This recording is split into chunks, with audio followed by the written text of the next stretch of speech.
कभी सोचा है जब किसी की मृत्यु होती है तो उसकी आत्मा उस रात कहाँ जाती है? क्या वह अपने घर में रहती है, अपने परिजनों के पास, या तुरंत यमलोक की ओर निकल जाती है? आज की यह कहानी आपको गरुड़ पुराण के रहस्यमयी सत्य से परिचित कराएगी, जहां हम जानेंगे मृत्यु के बाद आत्मा की पहली रात का भयावह परंतु सच्चा अनुभव। तो आइए शुरू करते हैं एक ऐसी आत्मा की कहानी जिसकी यात्रा अब शुरू हुई है, पर मंजिल बहुत दूर है। रामपुर जिले के एक छोटे से गांव में एक सज्जन व्यक्ति रहते थे। नाम था राम प्रसाद तिवारी। ईश्वर में गहरा विश्वास, जीवन में सादगी और दूसरों की मदद करना उनका स्वभाव था। परंतु जैसे हर जीवन का एक अंत तय है, वैसे ही एक रात अचानक उनके सीने में दर्द उठा। परिवार संभालने दौड़ा, पर कुछ ही क्षणों में राम प्रसाद की आंखें बंद हो गई। कमरे में सन्नाटा छा गया। रोती हुई पत्नी, बेसुध बेटा और चारों तरफ शोक की लहर।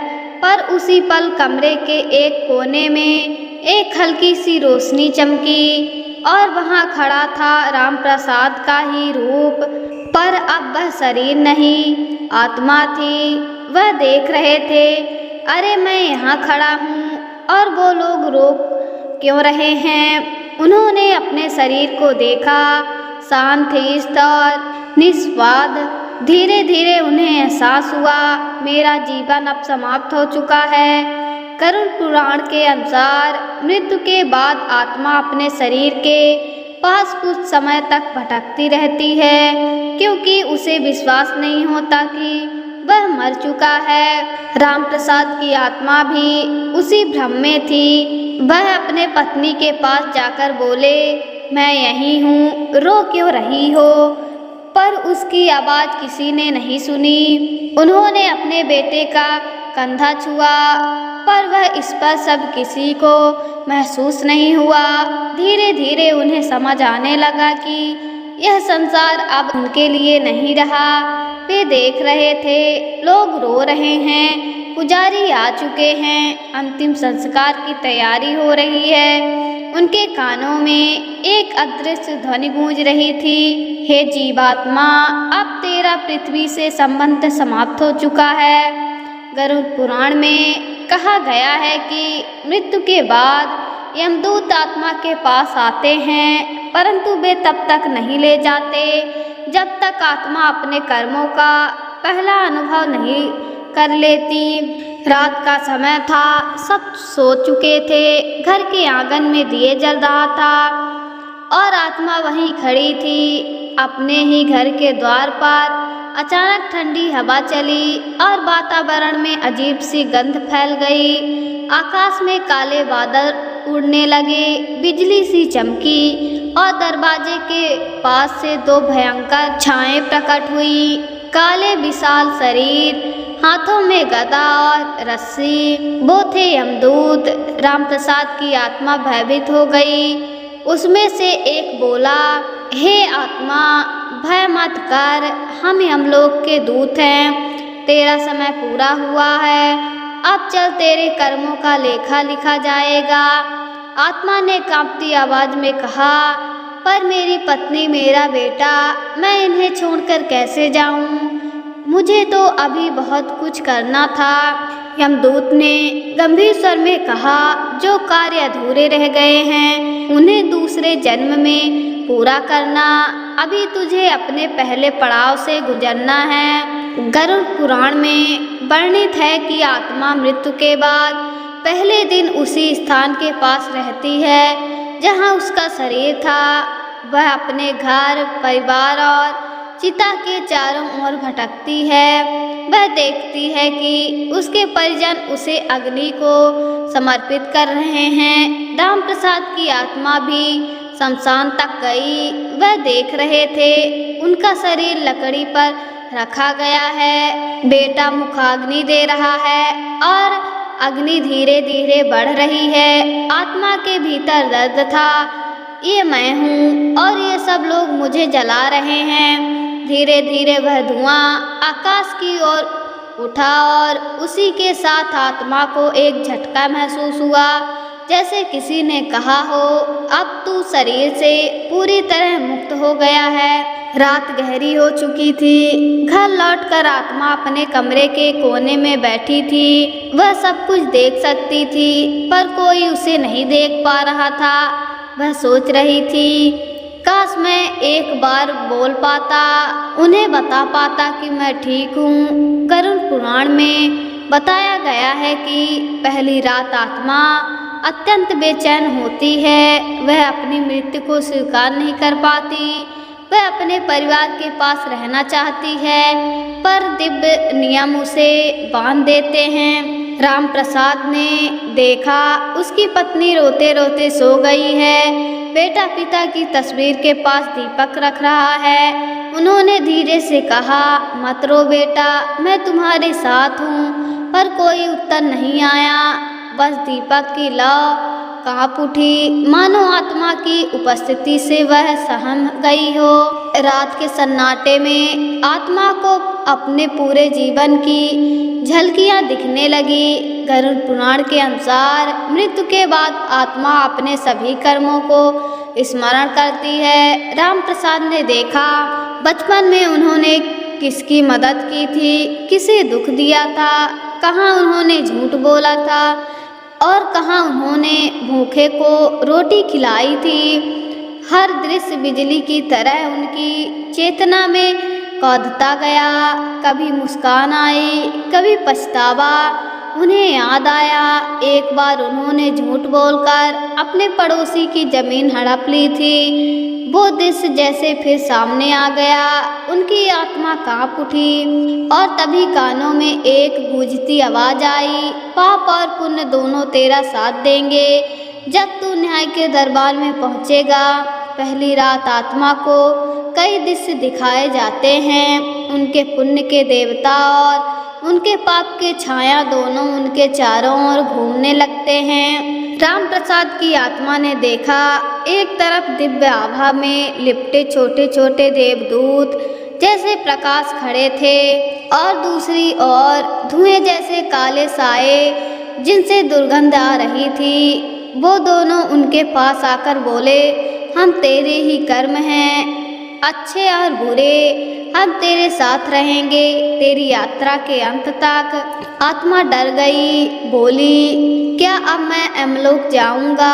आवाज आई, अभी नहीं, पहली रात तुझे यहाँ समझाने के लिए है कि अब तू शरीर नहीं आत्मा है और तेरा हर कर्म अब तेरा मार्ग तय करेगा।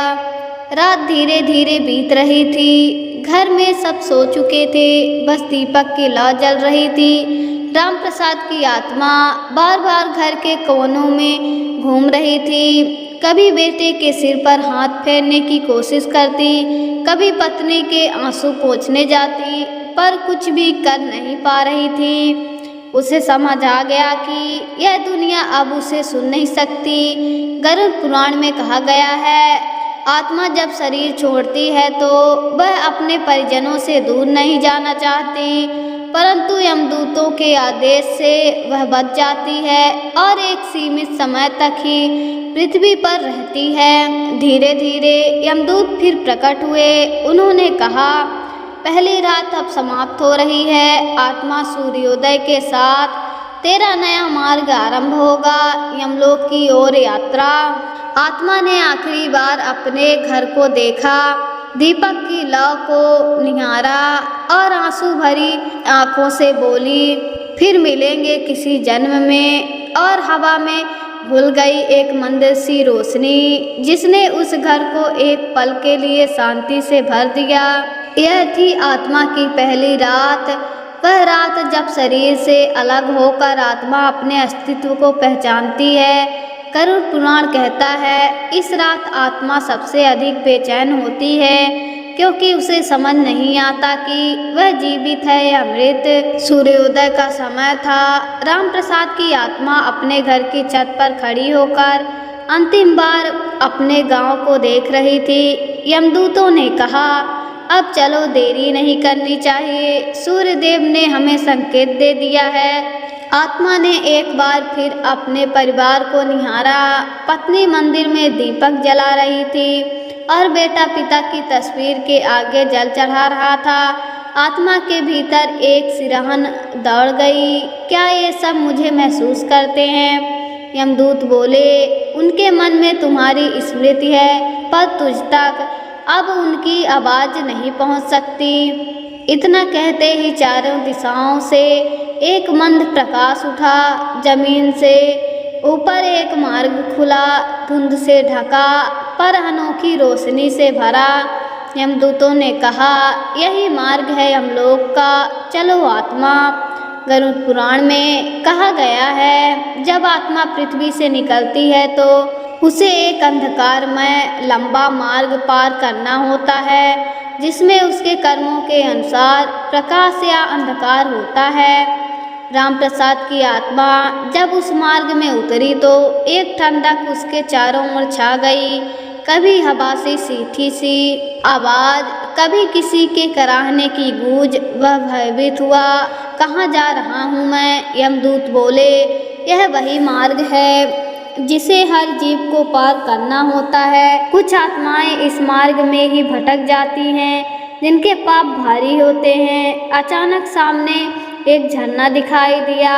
उनके जल में कोई प्रतिबिंब नहीं, बस गहराई। यमदूत बोले, यह बैतरणी नदी है। जो पुण्य आत्माएं हैं उसे यह नदी शीतल जल के समान लगती है, पर जो पापी हैं उनके लिए यह जल उबलते तवे की तरह जलता है। राम प्रसाद ने डरते हुए कदम रखा, पर आश्चर्य, पानी ठंडा था, शांत था, मानो उनके अच्छे कर्मों ने उस जल को अमृत बना दिया हो।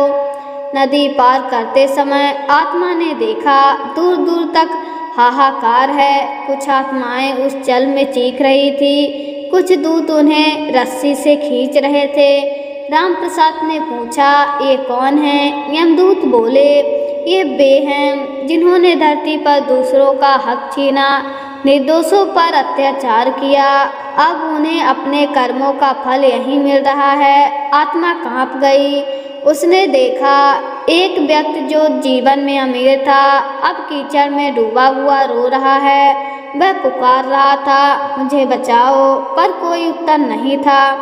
गरुड़ पुराण कहता है, जो व्यक्ति धन के अहंकार में दूसरों को तुच्छ समझता है, मृत्यु के बाद उसकी आत्मा इसी कीचड़ में भटकती है। कुछ दूरी पर दिव्य प्रकाश फैला। वह एक विशाल द्वार था, उस पर लिखा था यमलोक। यमदूत बोले, अब हम पहुंच गए हैं न्याय के दरबार में। आत्मा के सामने एक भव्य सभा थी। बीच में बैठे थे धर्मराज यम। उनके पास एक विशाल ग्रंथ था, चित्रगुप्त का लेखा। चित्रगुप्त ने दृष्टि उठाई और बोले, यह वही आत्मा है जो रामपुर ग्राम में रही, नाम राम प्रसाद तिवारी। उन्होंने अपने ग्रंथ में देखा, इसने गरीबों की मदद की, मंदिर में दान दिया, परंतु एक बार झूठ बोलकर भूमि हड़पी। यमराज ने कहा, धर्म और अधर्म दोनों तेरे भीतर थे, अब निर्णय कर्मों के संतुलन से होगा। चित्रगुप्त ने एक तराजू रखा, एक पहले पे पुण्य, दूसरे में पाप। रामप्रसाद की आत्मा कांप रही थी। हर दृश्य उसके सामने दिख रहा था। कभी किसी भूखे को रोटी देना, कभी किसी को अपमानित करना। धीरे धीरे तराजू झुका, थोड़ा सा पुण्य की ओर। चित्रगुप्त मुस्कुराए, तेरे भीतर भलाई अधिक है, पर तेरा एक अधर्म तुझे यमलोक की पीड़ा दिखाएगा। यमराज ने कहा, तेरे जैसे लोग पाप का स्वाद चखते हैं, ताकि समझें मनुष्य को सदा धर्म पर रहना चाहिए। यमदूत आत्मा को लेकर एक अंधेरे मार्ग की ओर बढ़ी। वहाँ सैकड़ों द्वार थे। हर द्वार पर लिखा था एक पाप का नाम।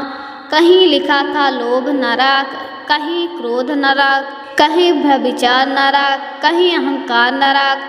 रामप्रसाद की आत्मा कांप उठी। उन्होंने पूछा, क्या मुझे यही जाना होगा? यमदूत बोले, तेरा दंड छोटा है, तू अहंकार नरक का दर्शन करेगा। जहाँ आत्मा को दिखाया जाता है कि उसका गर्भ कैसे दूसरों को दुख देता है। अंदर दृश्य भयंकर था। लोग स्वयं अपने अहंकार की ज्वाला में झुलस रहे थे। कोई राजा बनना चाहता था, कोई दूसरों से बड़ा दिखना चाहता था और अब सब राख हो चुके थे। राम प्रसाद की आत्मा ने झुककर कहा, प्रभु अब समझ आया, सच्चा सम्मान विनम्रता में है, पद या संपत्ति में नहीं। यमदूतों ने कहा, तेरी समझ ही तेरा उद्धार है। अब चल, तुझे स्वर्ग का मार्ग दिखाया जाएगा। नरक का अंधकार पीछे छूट गया। अब सामने प्रकाश ही प्रकाश था। सुगंधित वायु, मधुर ध्वनियाँ और दिव्य संगीत गरुड़ पुराण में वर्णित है। जो आत्मा अपने पापों का प्रायश्चित समझ लेती है, वह यमदूत के द्वार में स्वर्ग की दिशा में प्रस्थान करती है। राम प्रसाद की आत्मा ने देखा, हजारों आत्माएं उज्ज्वल भेष में देवदूतों के साथ चल रही हैं। कहीं फूलों के बाग, कहीं मंद सुगंधित वायु। एक दिव्य पुरुष आगे बढ़े। उन्होंने कहा, हे आत्मा, तेरे कर्म मिश्रित थे, इसलिए तुझे कुछ समय स्वर्ग में विश्राम मिलेगा और फिर तुझे पुनर्जन्म के लिए पृथ्वी पर भेजा जाएगा। आत्मा मुस्कुराई, अब मुझे भय नहीं। मैं समझ गया कि जीवन का अर्थ केवल जीना नहीं, बल्कि सही कर्म करना है। चित्रगुप्त ने कहा, तेरा अगला जन्म उस स्थान पर होगा जहाँ तू अपनी गलती सुधार सके। तू फिर मानव बनेगा, पर अब तेरे भीतर ज्ञान का प्रकाश रहेगा। राम प्रसाद की आत्मा ने हाथ जोड़कर प्रणाम किया। वह दिव्य प्रकाश में विलीन हो गई और उसी पल पृथ्वी पर कहीं एक शिशु ने पहला सांस लिया। गरुड़ पुराण कहता है, आत्मा कभी मरती नहीं, वह बस एक शरीर से दूसरे शरीर में जाती है अपने कर्मों के अनुसार। इस तरह आत्मा ने तय किया कि अपनी यात्रा मृत्यु से यमलोक तक और फिर पुनर्जन्म की ओर। गरुड़ पुराण हमें सिखाता है कि मृत्यु अंत नहीं, बल्कि एक नई शुरुआत है। हर कर्म, हर विचार, हर भावना हमारे अगले जीवन की दिशा तय करती है। इसलिए धर्म से जीना ही सच्ची मुक्ति का मार्ग है। अगर यह कहानी आपको ज्ञान और शांति दे गई हो तो इसे लाइक करें, शेयर करें और कमेंट में जय श्री हरि लिखें। अगले वीडियो में मिलेंगे एक नई धार्मिक कहानी के साथ, जहां आत्मा नहीं बल्कि ईश्वर स्वयं देंगे जीवन का संदेश। राधे राधे।